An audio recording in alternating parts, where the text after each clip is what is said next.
গত সোমবার রাতে টঙ্গীর দাঁড়াইল এলাকায় একটি সংখ্যালঘু পরিবারের বাড়িতে হামলা, ভাঙচুর ও মারধরের ঘটনা ঘটে। অভিযোগ, জমি নিয়ে দীর্ঘদিনের বিরোধের জেরে ৩০ থেকে ৪০ জনের একটি দল দেশীয় অস্ত্র নিয়ে বাড়িটিতে হামলা চালায়। লোহা কাটার মেশিন দিয়ে প্রধান ফটক ভেঙে তারা বাড়িতে প্রবেশ করে ব্যাপক ভাঙচুর চালায় এবং পরিবারের সদস্যদের মারধর করে।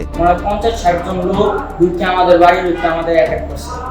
আমাদের গেট কাইটটা, আমাদের আরেকটা গেট আছে, এই কাইটটা আমাদের উপরে অ্যাটাক করছে। আমরা অন্তে বাইরে আমরা পুলিশের আশ্রয় নিয়েছি। হামলায় নীরমোহন মণ্ডল, তার স্ত্রী ও ছেলে সহ অন্তত 10 জন আহত হন। পরে আহতদের শহীদ আহসানুল্লাহ মাস্টার জেনারেল হাসপাতালে চিকিৎসা দেওয়া হয়। ভুক্তভোগী পরিবারের দাবি, তাদের পৈতৃক জমির একটি অংশ জাল দলিলের মাধ্যমে দখলের চেষ্টা করা হচ্ছিল।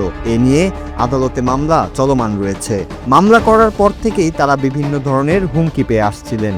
বিরুদ্ধের কারণে সকলের গতকালকে 6টা এবং 7টায় দুইবারে আমাদের বাড়ি গিয়া গেট গুড বাইরে আমাদের ঘরের ভিতরে প্রবেশ করিয়া পেয়ে গেছে যে আমার স্ত্রী, আমার ছেলে পেয়ে গেছে যে মায়ের দুধ, পেয়ে গেছে যে এই লাঠি দিয়া, কোবা দিয়া দিয়া পেয়ে গেছে আমাদের বিভিন্ন আক্রমণ এবং আমার বাড়িতে আক্রমণ।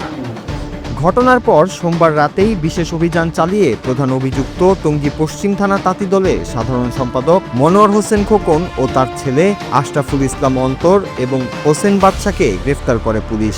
পরে মঙ্গলবার বিকেলে তাদের আদালতে পাঠানো হয়। তৎক্ষণাৎ আমরা সংবাদ পেয়ে সেখানে আমাদের ডিউটিরত একটা টিম আছে, টিমকে সেখানে প্রেরণ করি এবং পরবর্তীতে আমি নিজেই যাই, ঘটনা সত্যতা নিজে দেখি। তো খোকনকে অভিযান চালিয়ে আমরা অ্যারেস্ট করি, যেটি একটা বক্তব্য অপরাধের সাথে জড়িত আসামিকে করার চেষ্টা করি। খোকনের সাথে আরও আমরা 3 জনকে নিয়ে এসেছি জিজ্ঞাসাবাদের জন্য। তারা বাদী আইডেন্টিফাই করবে, বাদী এসেছে মামলা করার জন্য। এদিকে হামলার ঘটনায় দলীয় ভাবমূর্তি ক্ষুণ্ণ হওয়ায় মনোয়ার হোসেন খোকনকে টঙ্গী পশ্চিম থানা তাঁতিদলের সাধারণ সম্পাদক পদ সহ দলের প্রাথমিক সদস্য পদ থেকেও বহিষ্কার করা হয়েছে। দলীয় সূত্র বলছে, অভিযোগের বিষয়ে সাংগঠনিক সিদ্ধান্তের অংশ হিসেবেই এ ব্যবস্থা নেওয়া হয়েছে। কিন্তু ওনাদের কারণে আমরা এই এলাকায় বসবাস করতে পারতেছি।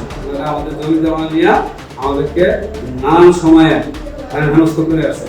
আমরা বর্তমানে প্রশাসনের দ্বারস্থ হয়েছি। আমরা সঠিক এবং সুস্থ বিচার চাই। সংখ্যালঘু পরিবারের ওপর হামলার ঘটনায় প্রধান অভিযুক্ত সহ 3 জন গ্রেপ্তার এবং দলীয় নেতাকে বহিষ্কারের ঘটনায় এলাকায় ব্যাপক আলোচনা তৈরি হয়েছে। তবে ভুক্তভোগী পরিবারের দাবি, শুধু গ্রেপ্তার নয়, হামলার সঙ্গে জড়িত অন্যদেরও দ্রুত আইনের আওতায় এনে দৃষ্টান্তমূলক শাস্তি নিশ্চিত করতে হবে। Bangla TV news desk.